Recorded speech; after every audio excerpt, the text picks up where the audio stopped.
The Autoimmune Connection is a web series dedicated to all things autoimmune, with hosts Christina Feindel of A Clean Plate, Emma King of The Bacon Mum, Kate J. of Healing Family Eats, and Rory Linehan of The Paleo PI, interviewing new guests every episode. We're bringing patients, practitioners, friends, and family together to connect the dots between diet, lifestyle, and autoimmune disease.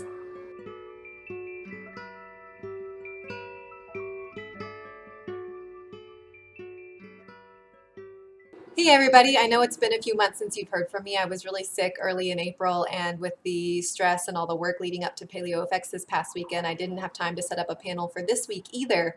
But there is something I really wanted to talk about that we haven't really touched on this series before, and that is sleep. You may know if you read my blog or have watched past episodes that I've struggled with insomnia most of my life.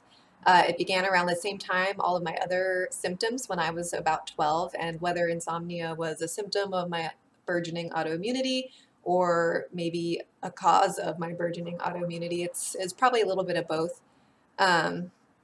Anyway, starting when I was 12, I'd be up until 3 or 4 in the morning, writing, drawing, instant messaging with friends, playing video games, watching reruns of The X-Files on TV, and then I would get up at 6 a.m. a few hours later and go to school. In high school, I would frequently skip classes to take a nap in my car, and even though my grades and extracurricular activities and my relationships with my friends and stuff were all pretty solid, it was kind of affecting my health. My health was already on this downward spiral of autoimmunity, and I knew that not sleeping was probably not helping my frequent headaches or mood swings and stuff. But I felt a lot more awake and productive at night. I loved my late nights. I got so much done. Uh, when I graduated from college, I kind of embraced that, and I started working a night shift. And as much I love my job now, I have the best job ever right now, but that was a really great job too. I miss it a lot sometimes. I was on my feet all night, so I was getting some really good exercise in, but I was by myself, so I didn't have the stress of like having to answer to an employer or anyone looking over my shoulder all night. I got to listen to audiobooks and music while I worked. It was really great. And even though this was before I was diagnosed as a celiac, and I was extremely sick at the time, I was happier than I had been in years. And I think that was just owing to the productivity of the environment I was in. But again, the more I read about health and the more I tried to take control of my migraines and my mood swings and all of the other problems I was having, I knew that sleep was really something that I needed to address, and that no matter how much I loved my late nights, it probably wasn't worth the long-term consequences of not having a normal sleep cycle. So I quit, and I've been trying to normalize my sleeping ever since. That was about 3 years ago. For the past year, I've been doing a really stellar job. Over the years, I've tried just about everything in the book and found the strategies that work well for me. So I have one plan of action for maintenance, which is, all the things I do to keep myself on track when I'm sleeping well. And then I have another plan of action for getting back on track if I have a late night or 2 or 3 or 7 and start having trouble sleeping again. After Paleo FX this past week, I'm definitely off track. The stress of the event and all of the running around and trying to keep up with work threw my routine way out of whack, and I've spent the past week trying to rein my insomnia back in. One thing I've noticed is that not sleeping makes me feel way more horrible than eating something I shouldn't, even gluten. If you're familiar with my health history, then you know that something I really struggled with was depression and suicidal thoughts before I saw improvement on that on the AIP. And even one night of poor sleep, just one night, is enough to bring those suicidal thoughts back. And, it doesn't matter how well I'm eating or managing my stress or doing any of the other things we talk about all the time. Now it's pretty easy to ignore those thoughts because I know where they're coming from. I know that as soon as I get a good night's sleep, they'll go away. But it is pretty scary to kind of wake up at 2 a.m. all of a sudden and for no reason at all find that you kind of want to die a little bit. So that's definitely a big issue. So let's talk about sleep. As my experience with the suicidal thoughts, I think clearly illustrates, even one night of poor sleep, just one, can completely derail your health. We're talking about hormone and immune system dysfunction that can contribute to hair loss, PCOS, decreased ability to build or repair muscles, slow wound healing, increased susceptibility to infection, and a longer recovery time from infection. Sexual dysfunction, insulin resistance, even in people who don't have diabetes or prediabetes. So that's scary. Changes in appetite, depression, irritability, poor resilience to stress, which means that stressful events are even more stressful because you don't respond well to stress. Decreases in cognitive and motor function. I think we're all familiar with being a little bit less focused after a night of poor sleep, forgetting things, dropping things, having a poor response time while you're driving. None of those are good. Fatigue, of course, and then increased inflammation, which is bad if you have a chronic illness, and it also increases your risk for things like heart disease. So clearly, this is something not to be taken lightly.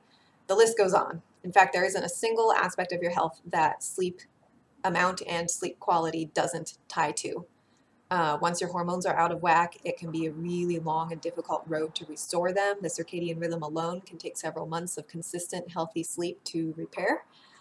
So, and then also consistently not getting enough sleep or enough good quality sleep increases mortality across the board. That means you're more likely to die from anything if you consistently don't prioritize sleep. It's a form of torture, sleep deprivation, and it is fatal if it goes on long enough. So, I'm sorry, I have a cat on my lap now. So, is that scary? Yeah. Ask any of the big paleo health experts, Sarah Ballantyne, Chris Kresser, Terry Walls, and they will probably tell you that it's not possible to be healthy if you aren't sleeping well, no matter what you're doing with your diet or your lifestyle. So let's take action. Let's get to sleep, right? Set a bedtime, one that allows you to get 7 to 10 hours of sleep before you have to be awake again in the morning. If that means going to bed at 7 p.m., then so be it. Set a time and stick to it no matter what. I know this is a really tough one. I'm young, all of my friends are even younger, and by the time we're all ready to hang out after work, it's already 8 p.m. So I have to be the buzzkill of the group and drag my fiance home at 9 p.m. so that I can get to bed and fall asleep by 10.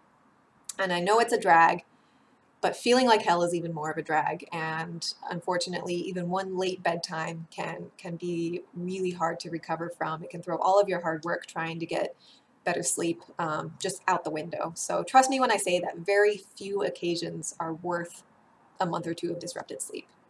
I'll make an exception for weddings or something that's really only going to happen maybe once or twice in a lifetime. But going to a late movie or a work function or a dinner party usually just aren't worth it for me. I try to be home by 9 p.m. No matter what. Make your bedroom your sanctuary. It should be completely dark at night. No lights from LEDs or alarm clocks. No laptops or night lights. If you can see it in the dark, it's too bright. Covering your windows with blackout curtains works wonders for keeping ambient light out from outside, such as street lamps or passing cars. Your bedroom should be cool at night, around 65 degrees or less. And you should use breathable cotton sheets and sleepwear or no sleepwear at all. If you find yourself getting hot at night. If you find yourself getting cold, use a comforter for warmth as needed. Don't raise the thermostat because it's harder to fall asleep in warmer temperatures. That has been scientifically studied. And you should also keep your rooms warmer during the day than they are at night. So if it's 65 at night, you might want to do 75 during the daytime. If there's a lot of ambient noise, use a white noise generator. I've got a HEPA air filter in my bedroom, just a small unit. It was like $45. It's perfect for the size of my bedroom. That not only generates white noise, but it also is a really good tool if you have difficulty breathing at night, either from allergies or asthma or something.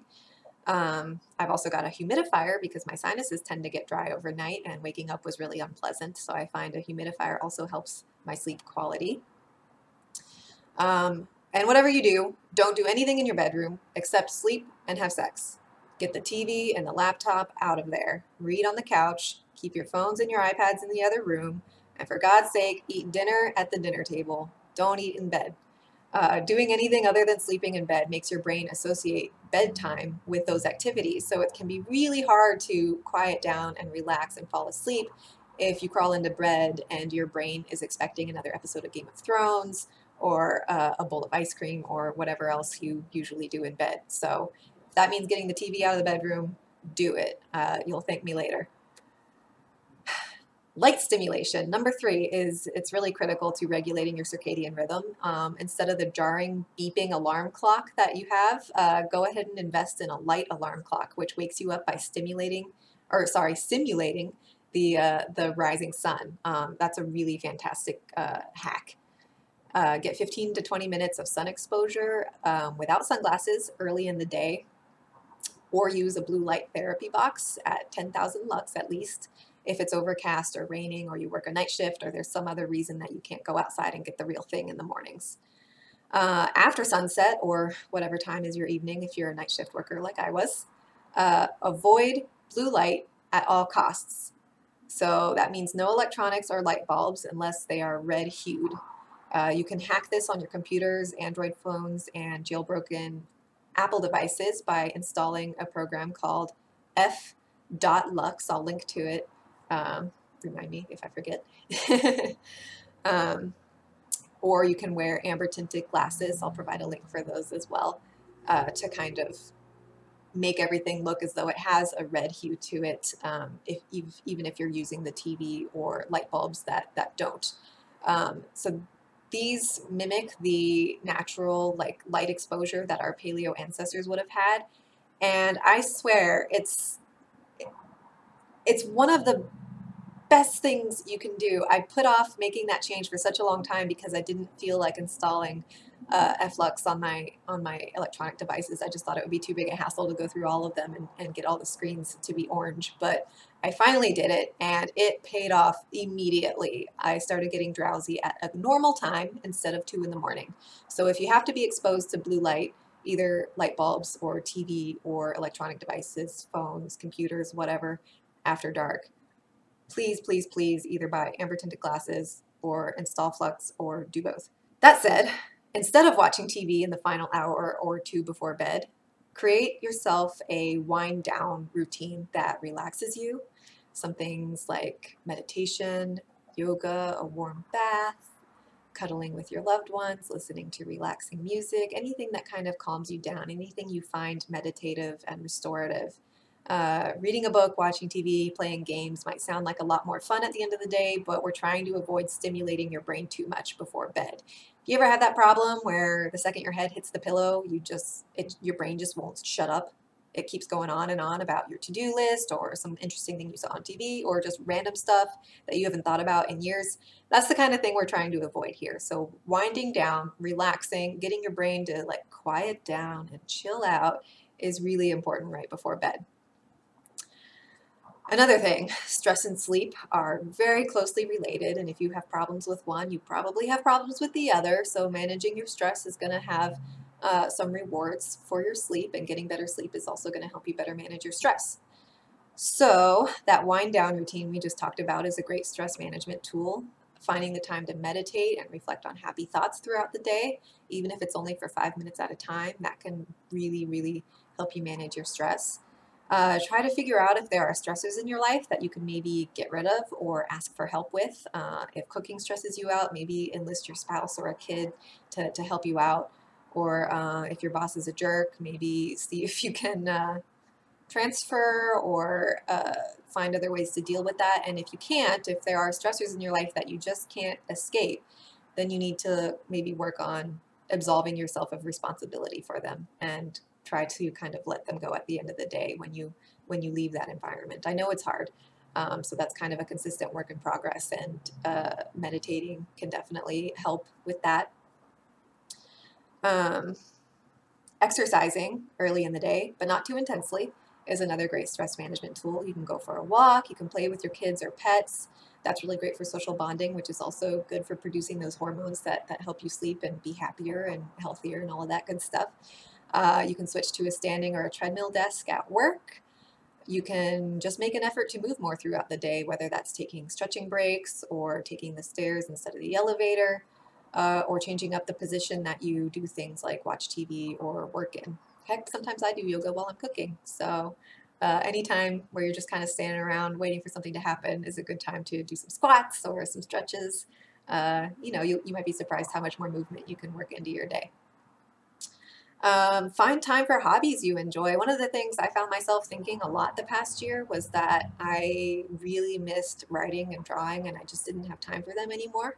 So now one of the things I do before bed, I'll spend some of that time drawing, or I'll write a little bit before I go to work in the morning after I wake up.